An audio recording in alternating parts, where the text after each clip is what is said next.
porque el texto para esta noche son el versículo 7, 8 y 9. Quiero decirles que el autor de la epístola de Pedro es Pedro.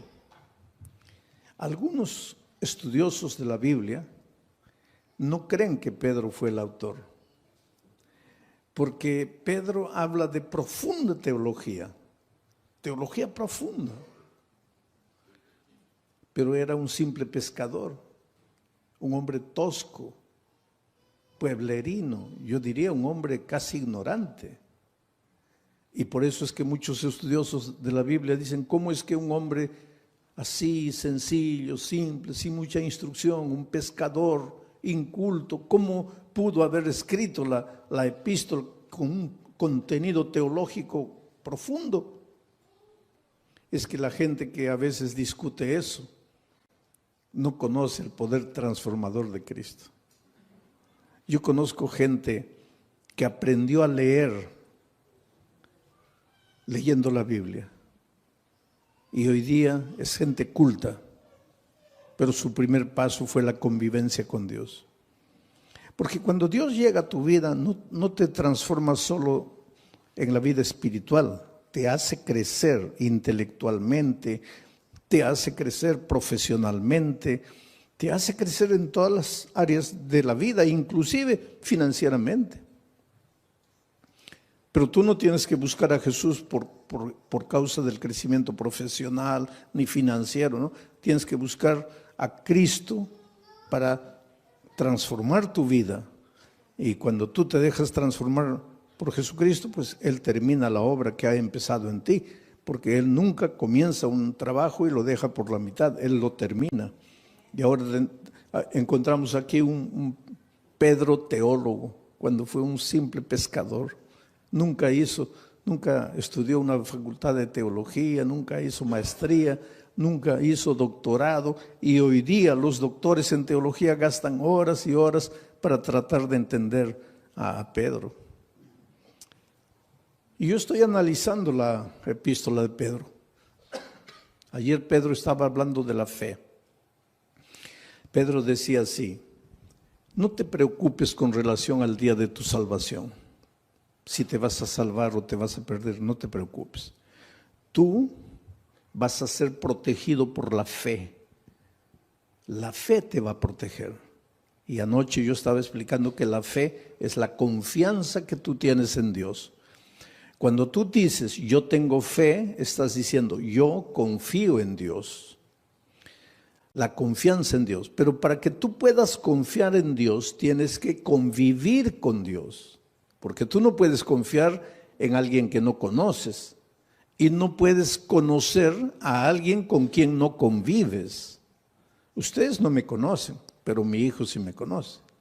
Ustedes no me conocen, pero mi esposa sí me conoce. ¿Por qué? Porque ellos conviven conmigo. Ustedes no. Ustedes me ven una vez, pero eso no es conocer. No es porque me viste escuchar, predicar un sermón y ya conozco al pastor Bullón. Conoces mi cara, pero no conoces cómo reacciono yo delante de las dificultades, delante de los momentos difíciles. Pero los que conviven conmigo sí, porque para conocer a una persona hay que convivir. Entonces, para confiar en Dios tienes que convivir con Dios. Si no convives con Dios, no lo puedes conocer. Y si no lo conoces, no puedes confiar. Y si no confías, no tienes fe. Entonces, ¿qué fe te va a guardar para el día final? Porque Pedro en el texto de anoche decía, es la fe la que te va a guardar para el día de la salvación. Conocer a Jesús. ¿Cómo se convive con Jesús? Estudiando la Biblia todos los días, aunque no tengas ganas de estudiar la Biblia. ¿Por qué digo aunque no tengas ganas? Porque generalmente no te va a dar ganas de estudiar la Biblia.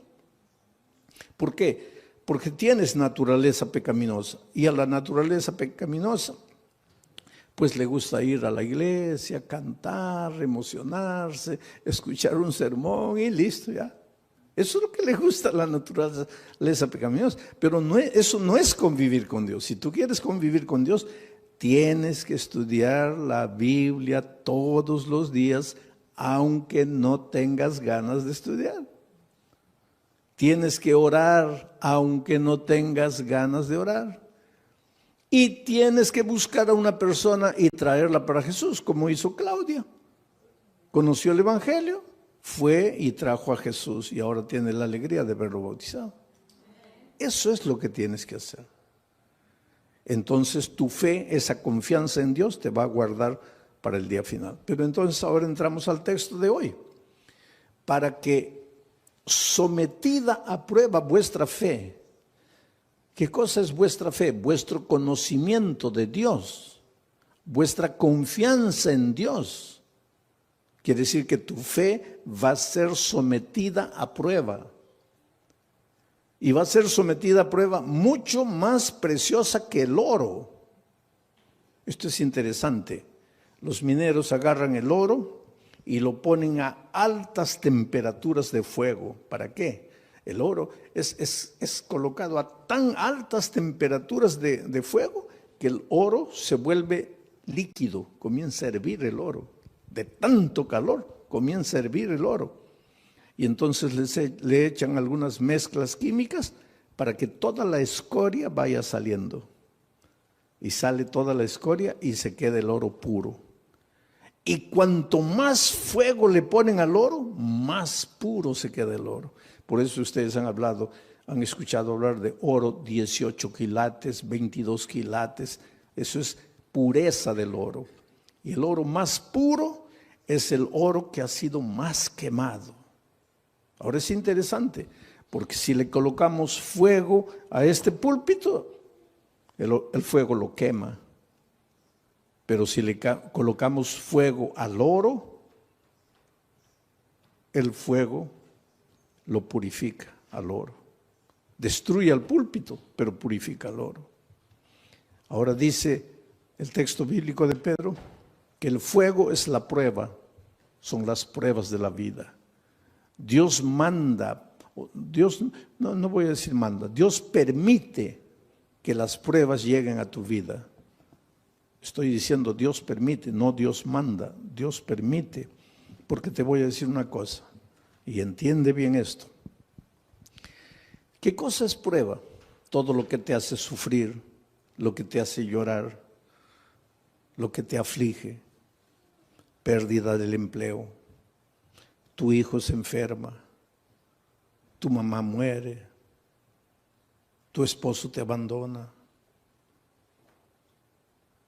Aflicciones, pruebas, todo eso, por favor, nunca digas Dios me está mandando la prueba, porque Dios no manda pruebas. Todo lo que te hace sufrir no viene de Dios, viene del diablo. Porque Dios dice, he aquí los pensamientos que tengo acerca de ti, pensamientos de paz y no de guerra, pensamientos de amor y no de odio. Dios solo quiere lo mejor de lo mejor para ti. Pero vives en un mundo de dolor.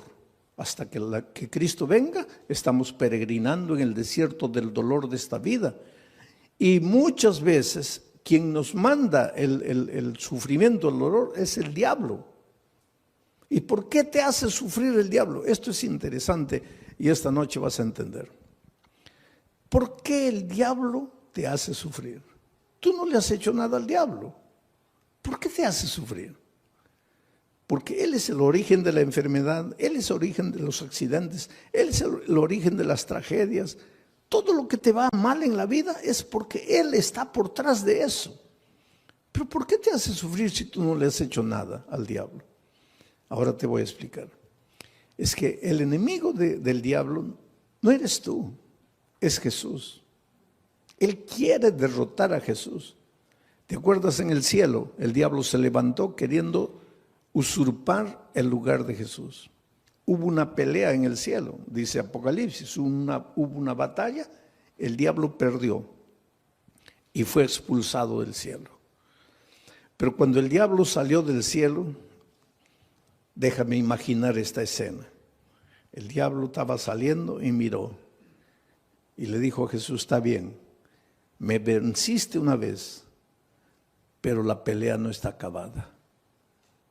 Me venciste ahora, pero ya vas a ver cuando nos encontremos por segunda vez. y fue expulsado. Entonces, cuando Jesús nació en esta tierra, cuando vino a salvarnos del pecado, Jesús era un nené indefenso.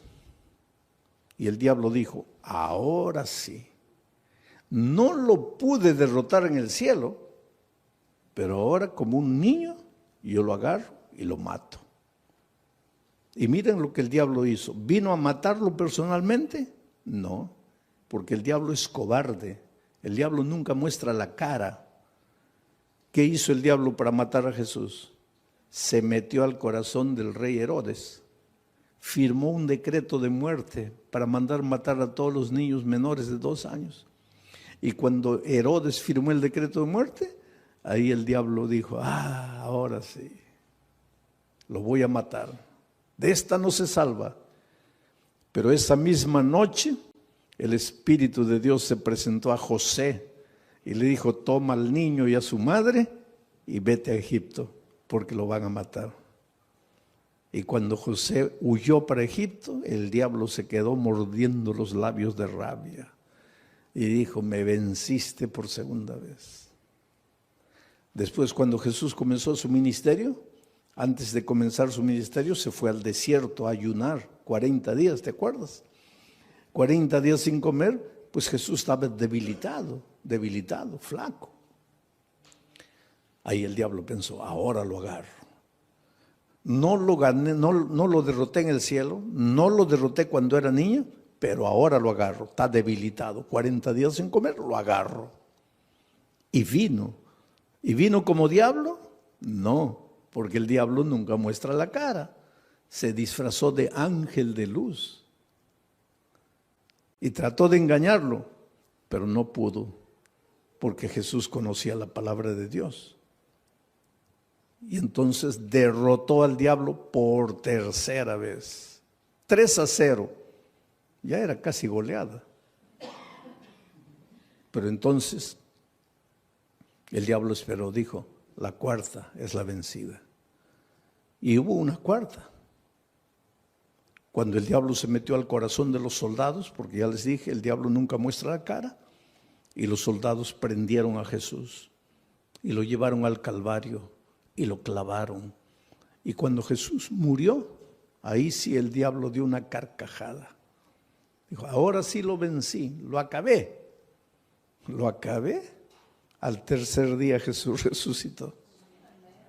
Y al resucitar, ahí sí, es como si hubiera agarrado una estaca y lo hubiera clavado en el corazón del diablo. El diablo sabe que está perdido, está derrotado. El diablo no te puede hacer nada, querido. El diablo ya está perdido. El diablo ya con Cristo no puede. Entonces, como no puede con Cristo, se las agarra contigo. Es como si yo tuviera, vamos a decir, yo tuviera un hijito de 2 años. Pero tengo un vecino que quiere pelear conmigo. Viene, una bofetada, se va llorando el pobre. Pero es terco. Viene una segunda vez. Otra bofetada, se va llorando. Pero es terco, viene la tercera vez. Ahí ya ni levanto la mano, ya sale corriendo.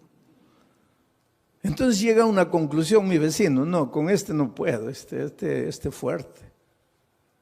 Entonces aprovecha que yo me vengo a Corpus Christi a predicar y agarra a mi hijito de 2 años a puntapiés y lo revuelca en la calle. Pues eso es lo que el diablo hace. Con Cristo no puede. Entonces él sabe que lo que más Jesús ama eres tú. Y ya que no puede con Cristo, se las agarra contigo y te hace sufrir y te hace perder el empleo y hace que tu hijito nazca enfermo y esto y aquello. En realidad el diablo no tiene nada contra ti. Él te hace sufrir porque sabe que haciéndote sufrir a ti, está haciendo sufrir al Señor Jesucristo. Pero ahora viene Pedro y dice así, pero es que los sufrimientos que te llegan a la vida no te pueden destruir porque tú no eres madera, tú no eres plástico, tú eres oro. Y si el fuego de la prueba purifica el oro, mucho más el fuego del dolor, del sufrimiento, va a purificar tu fe. Quiere decir, cuando el dolor llegue a tu vida, tú lloras. Si tienes que llorar, llora. Pero no te separes de Jesús. Dile, Señor, yo no entiendo por qué estoy sufriendo. Y hay una cosa interesante. Cada vez que tú quieres andar en los caminos de Dios, cada vez que tú te propones ser más fiel a Dios, ahí más viene el diablo para destruirte. ¿Por qué? Porque esa es la pregunta que mucha gente hace. Pastor, cuando yo estoy así relajado en mi vida cristiana, parece que no me vienen pruebas. Pero cuando me quiero consagrar, ahí viene todo. ¿Por qué? Simple. Porque cuando estás relajado espiritualmente, cuando no estudias la Biblia, no oras, nada, estás en el terreno de ¿quién? Estás en el terreno del diablo. Puedes estar en la iglesia, pero estás en el terreno del diablo. ¿Y para qué el diablo te va a molestar si ya estás perdido con él? Ya pues te deja tranquilo. Pero cuando viene una semana de oración y tú te entiendes que tienes que reconsagrarte y comienzas a estudiar la Biblia, a estudiar la palabra de Dios, ahí el diablo se asusta. ¿Por qué? ¿Qué dice? No, se me va a escapar, se me va a escapar. Entonces, para desanimarlo, le mando una prueba. Y la prueba, en lugar de purificarte como el oro, ¿qué hace contigo muchas veces? Te desanima. Es por eso que cuando la prueba es más fuerte, es más que tienes que agarrarte de Jesucristo y no desanimarte. En el Brasil yo estaba haciendo una campaña evangelística en un estadio, y una señora que no era adventista, no era cristiana, nada, nunca iba a ninguna iglesia, nada, pero era una buena mujer, sentimientos nobles. Hay mucha gente que no está en ninguna iglesia, no conoce la palabra de Dios, pero pues escucha la voz de Dios en su corazón y camina, anda bien. Y de repente esta señora vio en la televisión la propaganda de que yo iba a predicar esa noche en el estadio. Ahora, ese día era su cumpleaños. Y de mañanita el esposo entró al cuarto y le dice, mira hija, estoy sin mucho dinero, no he podido comprarte un buen regalo, pero te he comprado un regalito. Y le dio una cajita. Y ella abrió y era la llave de un carro. Y cuando salió al patio, ahí estaba el carro, un carro importado, último modelo. ¡Qué felicidad! Su cumpleaños. Primera felicidad, el esposo se acordó de su cumpleaños, porque hay muchos esposos que ni se acuerdan del cumpleaños del esposo. Segunda felicidad, le regaló. Tercera felicidad, no le regaló cualquier cosita, le regaló un carro último modelo. Entonces ella estaba tan feliz que cuando vio la propaganda de la predicación en el estadio, dijo, bueno, estoy tan feliz que me voy al estadio a agradecerle a Dios. Va a predicar ese pastor, voy a agradecer. Y se fue al estadio. Feliz de la vida, entró. En la hora del llamado se levantó, vino adelante, le entregó la vida a Jesucristo. Dijo, ay, qué día tan feliz. Hoy es mi cumpleaños, hoy mi esposo me regaló el carro, hoy me entregué a Jesús. No, este es el día más feliz de mi vida. Y cuando sale a agarrar su carro en la playa de estacionamiento, los ladrones se lo habían llevado. Ahí ella comienza a pensar, toda mi vida no quise saber nada de iglesia, no quise saber nada de Dios y nunca me robaron ni un alfiler. Y hoy que le entrego mi vida a Cristo me roban el carro. ¿Qué Dios es ese? Ahí está la astucia del diablo. Tú preocúpate cuando no vienen pruebas a tu vida, querida. Porque a veces no vienen pruebas a tu vida porque el diablo está tranquilo contigo. ¿Para qué te va a mandar pruebas?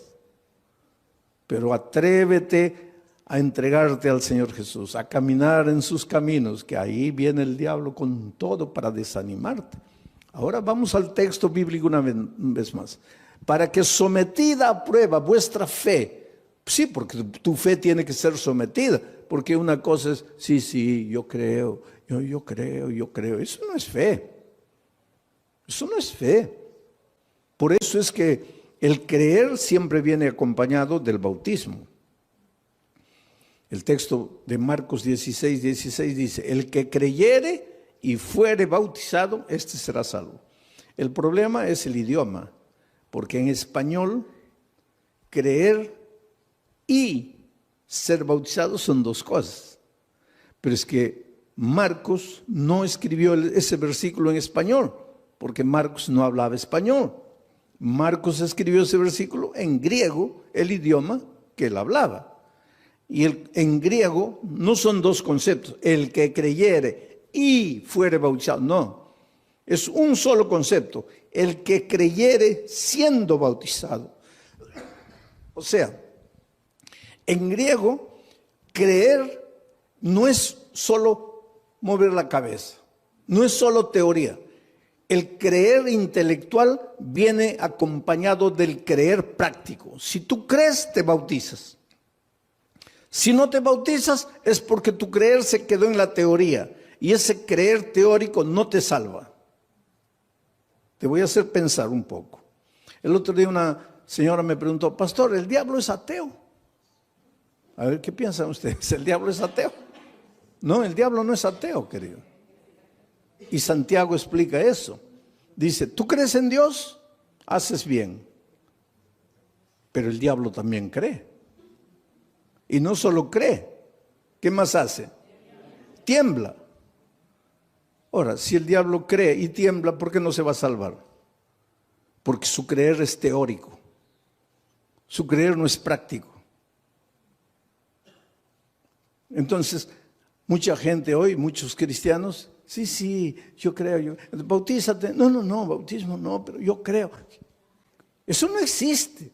Yo creo, pero no me bautizo. Eso no existe, porque el creer bíblico es creer siendo bautizado. Es decir, la teoría y la práctica van juntos. Y tu fe cuando es práctica, tiene que ser probada. Tiene que ser probada. Porque el sufrimiento es como el dolor. Si tú comienzas a levantar pesas, comienza a doler. Levantas 10, ya pesa. Y comienza a doler. Al día siguiente 15, duele. Al otro día 20, duele, pero después te agarran aquí, pura piedra. Así es la fe. Cuanto más te duele, cuanto más dolor viene, cuanto más sufrimiento, tu fe más fuerte, más fuerte, más fuerte. Es por eso que en medio del dolor tienes que agradecer a Dios, porque Él sabe. Él no te manda el dolor, pero Él aprovecha el dolor que el diablo te manda para fortalecer tu fe. Para que sometida a prueba vuestra fe, mucho más preciosa que el oro, el cual, aunque perecedero, se prueba con fuego. El oro que perece, que es de esta tierra, se prueba con fuego. Entonces, si el oro se prueba con fuego, la fe, que vale mucho más, ¿cómo no se va a probar con fuego? Claro que tiene que venir el fuego del dolor. Para que sometida a prueba vuestra fe, mucho más preciosa que el oro el cual, aunque perecedero, se prueba con fuego, para que entonces vuestra fe sea hallada en alabanza, gloria y honra. Quiere decir que tu fe es bombardeada por el diablo. Te arranca lágrimas, te hace sufrir. Muchas veces sientes que ya no puedes resistir de tanto dolor, de tanto sufrimiento. Aguanta un poco. En el nombre de Jesucristo, aguanta. ¿Por qué? Porque tu dolor se va a transformar en alabanza, gloria y honra. ¿Pero cuándo? ¿Cuándo? Lee la Biblia y respóndeme. ¿Cuándo?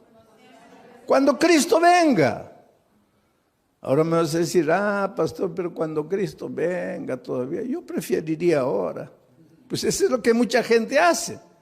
Prefiere la hora, cortito, y pierde la eternidad toda.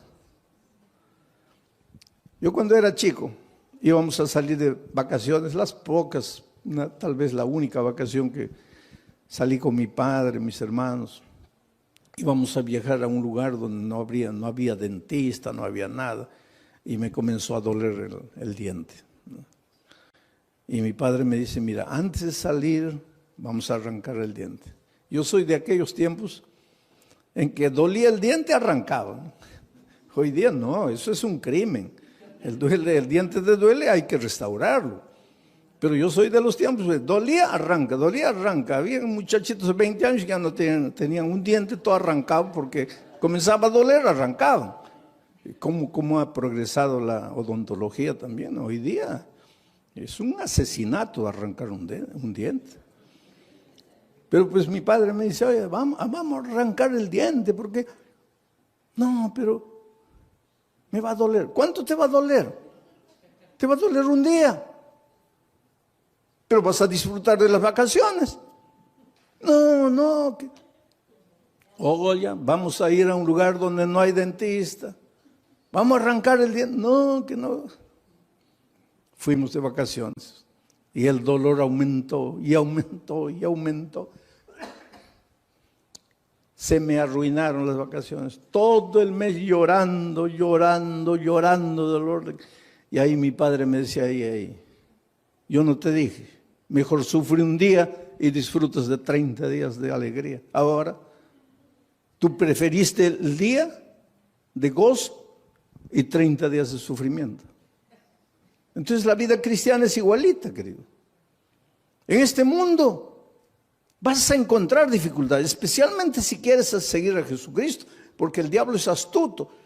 Tú tienes un buen empleo, pero ahora descubres que el sábado es el día santo del Señor y quieres guardar el sábado, ya vienen los problemas. Pero hay una cosa, no te desanimes. El diablo te puede hacer sufrir un día, 2 días, 3 días, pero hay un tercer día. Cuando Cristo murió en la cruz del Calvario, el diablo dio la carcajada y dijo, ahora sí lo vencí, se acabó. Al siguiente día el diablo seguía dando la carcajada, lo vencí, lo maté. Al tercer día amaneció dando la carcajada y de repente la carcajada del diablo paró en seco porque la tierra se abrió y Cristo resucitó. El diablo se puede reír de ti hoy, se puede reír de ti mañana, pero al tercer día va a tener que tragar la carcajada porque Dios puede permitir que el diablo te haga sufrir un día, 2 días, 3 días. Pero llega el momento en que Dios te va a devolver todo lo que el diablo te quitó. Así fue con Job. Le quitó la hacienda, le quitó los hijos, le quitó el dinero, le quitó todo, la esposa prácticamente, le quitó todo. Pero cuando llegó el momento, Dios le devolvió todo. Y se lo devolvió en doble, el doble de hacienda, el doble de dinero, el doble de camellos, el doble de ganado, el doble de hijos. Lo único que no le devolvió en doble fue la mujer. Pero todo lo demás le devolvió en doble. Dios es grande, querido. Cuando venga el dolor a tu vida, no te preocupes. ¿Por qué sufro? Dios me ha abandonado, Dios me ha dejado. No, querido, Dios no te ha dejado. Dios no te ha abandonado. Él tiene un plan para ti. ¿Y sabes por qué muchas veces permite que el dolor llegue a tu vida? Porque es la única manera de purificarte a ti mismo. A veces es en el dolor que aprendes a ser paciente. En el sufrimiento, en las lágrimas, aprendes a depender de Dios. Y esta vida cristiana es dependencia de Dios. Y esa disciplina de aprender a depender de Dios, muchas veces solo con el dolor. Vamos a seguir leyendo. El siguiente versículo. Versículo 8. ¿A quién amáis? Está hablando de quién, de Jesucristo. Porque dice que vuestra fe va a ser recompensada con gloria, honra, alegría. ¿Cuándo? Cuando Jesús venga. Cuando Jesús venga, Jesús a quien amáis sin haberle visto, en quien creyendo, aunque ahora no lo veáis, os alegráis con gozo inefable y glorioso. Mira, a quien amáis sin haberle visto. ¿Tú vives con Jesús hoy? Sí, pero no como los discípulos que pudieron verlo. Por eso Jesús le dijo a los discípulos, bienaventurados los ojos de ustedes que pueden ver lo que los profetas quisieron ver y no pudieron. Estaba hablando del mismo. Los profetas siguieron a Jesús solo por la fe. Nosotros hoy también lo seguimos solo por la fe, pero los discípulos tuvieron un privilegio único. Ellos lo vieron físicamente. Pero aunque nosotros no podamos verlo físicamente, igual podemos verlo a través del estudio de la Biblia, de la oración y trayendo una persona para Cristo. Estamos conviviendo con Jesús. Pero aquí el asunto es, ¿quién escribe a quien amáis sin haberle visto? ¿Quién escribe este versículo? Pedro. ¿Y Pedro lo vio? ¿Y lo amó? ¿Y por qué lo traicionó? Ustedes se acuerdan que después de la traición Jesús ya había resucitado y los discípulos estaban en la playa. Y el pobre Pedro, cuando Jesús apareció en la playa, estaba mirando para otro lado, avergonzado. Ay, ¿qué me va a decir? Que lo he traicionado, porque después de la crucifixión ya no lo vio. Ahí se encontraron en la playa con Jesús resucitado. Y Jesús apareció y Pedro, ay Señor, en algún momento me va a llamar aparte, me va a dar una bronca porque lo traicioné. Y efectivamente, en un momento, Pedro se acercó. Jesús se acercó y Pedro dijo, ahora viene la paliza. Y Jesús le hizo una pregunta, Pedro, ¿me amas? La última cosa que Pedro imaginaba era esa pregunta. ¿Me amas? Sí, Señor. No, Pedro. Nada. ¿Cómo sí, Señor? Te estoy preguntando si me amas. Sí, Señor. No, calma. ¿Por qué tanta prisa? No me has entendido. Te estoy preguntando si me amas. Y ahí él se dio cuenta de por qué Jesús le preguntaba eso. Y comenzó a llorar. Y dijo, Señor, yo sé, tú sabes todas las cosas. Tú no tienes ninguna razón para creer que yo te amo. Te he fallado. Pero me das la oportunidad de amarte. Y Jesús le dijo, claro que sí. Y todavía te voy a confiar una misión, predicar el Evangelio. Y algunos días después, Pedro se levanta para predicar un sermón y bautiza a 3,000 personas. La pregunta esta noche es, ¿tú quieres resistir en la prueba? Cuando el dolor venga, ¿no quieres traicionar al Maestro? Entonces la pregunta es, ¿tú amas al Señor Jesús? Porque Pedro después de haber pasado todo eso, dice, a quien amáis sin haberle visto. ¿Por qué dice a quien amáis sin haberle visto? Porque él sí lo había visto. En quien creyendo, aunque ahora no le veáis, os alegráis con gozo inefable y glorioso. Lo que Pedro está diciendo es, tú aunque no lo veas físicamente, lo puedes amar. Y Pedro cuando se levantó, se arrepintió y le dijo a Jesús que lo amaba, dice la tradición, la Biblia no dice eso, pero la tradición dice que él fue crucificado. Y cuando lo iban a crucificar, él dijo, no soy digno de ser crucificado como mi Maestro. Crucifíquenme de cabeza para abajo. Y lo crucificaron de cabeza para abajo.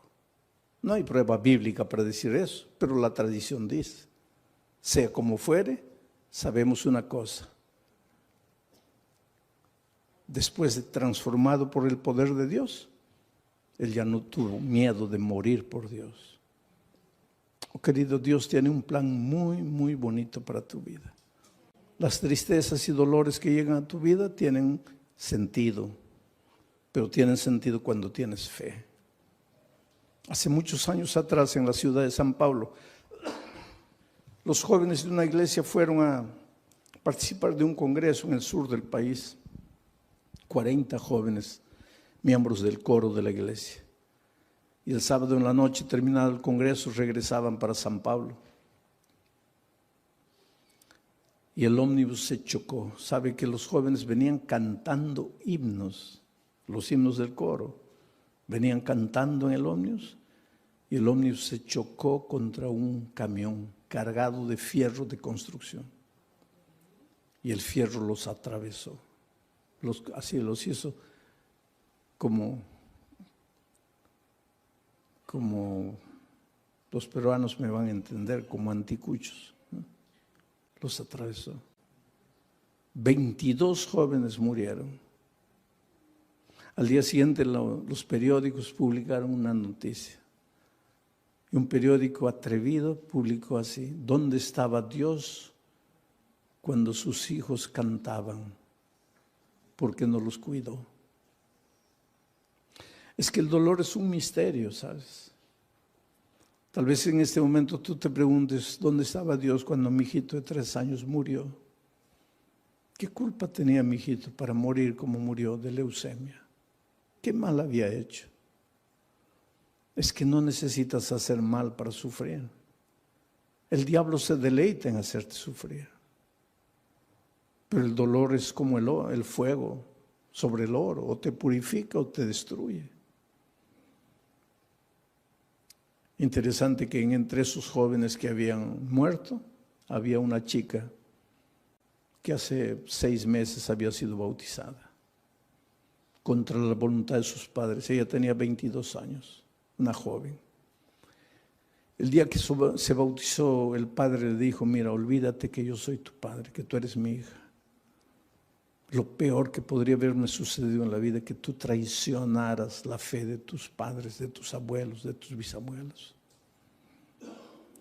Pero la niña no había conocido solo la teoría del Evangelio, sino que el Evangelio se había hecho carne en su vida, de tal manera que ella se volvió una hija tan dulce, tan cariñosa, pero la madre y el padre nunca aceptaron el calor, el cariño, el amor de la hija. Aquel viernes de tarde en que se iban para el congreso, ella fue a despedirse del papá y le dijo: mira papá, me estoy yendo a Curitiba con los jóvenes de la iglesia. Y él le dijo: ¿y qué me avisas a mí? Tú no haces lo que te da la gana, tú no te metiste a esa iglesia, tú no te bautizaste. ¿Y qué vienes a avisarme que te vas? Tú siempre haces lo que te da la gana, vete a donde quieras. Y ella le dijo: sí, papito, pero yo vine a darte un beso, me voy. Y cuando se acercó para besarlo, el padre retiró el rostro, dijo: no quiero nada de ti. Y en el camino de vuelta, la niña muere. ¿Sabes que los hijos de Dios también morimos en accidentes? Entonces, cuando te pasa un accidente, no digo: ¿dónde estaba Dios? Dios está en el mismo lugar.